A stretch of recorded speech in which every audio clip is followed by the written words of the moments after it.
करो ध्रुवं ध्रुवकरदारं ध्रुवदेवा महावरं ध्रुवकल्याणं ध्रुवदेवो नमस्ते ध्रुवाजेनमावाहयामि काव्यामि आवाहनार्थे अक्षतां समर्पयामि प्रतिष्ठार्थे अक्षतां समर्पयामि आसनं निधाय चोखा पकड़ेगा वो भगवान ने बुलाया आवाहयामि स्थापयामि भगवान ने बुलाया भगवान ने बेसवा माटे आसन अर्पण करता હોય મનની અંદર ભાવ રાખવાનો ભગવાનને આપણે ત્રિશોપચાર પૂજા કરીશું ત્રિશોપચાર એટલે 30 અલગ અલગ ઉપચાર સવારની અંદર ભગવાનની આપણે પૂજા કરી હે ગણપતિ દાદાની તો 16 હે ને પૂજાના પણ ઘણા બધા પ્રકાર બતાયા હે ને જેવી પૂજા હોય 3 દિવસના યજ્ઞ કરાવો મોટા મોટા 3 દિવસના યજ્ઞો થાય તો મોટી મોટી પૂજાઓ થાય હે ને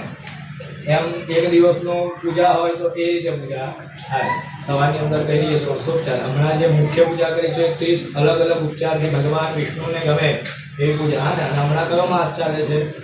અધિક માસ હે ને અધિક માસની અંદર કોનું વધારે મહત્વ કે વિષ્ણુ ભગવાનનું હે ને અને વાસ્તુ ભગવાન એ કયા સ્વરૂપની અંદર પૂજાય એટલે વિષ્ણુ સ્વરૂપની અંદર હે ને એટલે એનો મહિમા વધારે અધિકસ્ય અધિકમ ફલમ એમ કીધું કે અધિક માસની અંદર કોઈ પણ પૂજા કંઈ પણ ભજન કોઈ પણ તપ કરો ને તો એનું 3 ગણું પુણ્ય પ્રાપ્ત થાય હે ને તો આપણે એવી વિષ્ણુ ભગવાનની પૂજા કરીશું આંખો બંધ કરવાની ભગવાનને આસન આપતા હોય એવું મનની અંદર ભાવ રાખવાનો મનની અંદર વિષ્ણવે નમઃના જપ કરવાના આંખો બંધ કરીને ભગવાનનું સ્મરણ કરી આપો અધ આસનમ્મા મુખા મરે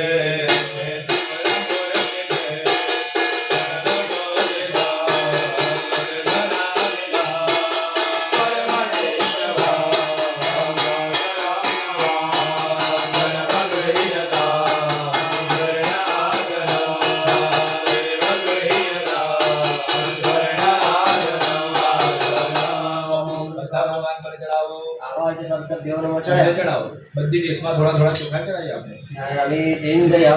आसनार्थ अक्षरान् समर्पयामि नजीक ले लो तुम्हारा देखी कोई नजीक ले लो भगवान एना पछाड़ी विष्णु भगवान की मूर्ति ले लो बस તમે મને આ ભગવાન આ બાજુ ले लो બેન તમે નજીક ચાલો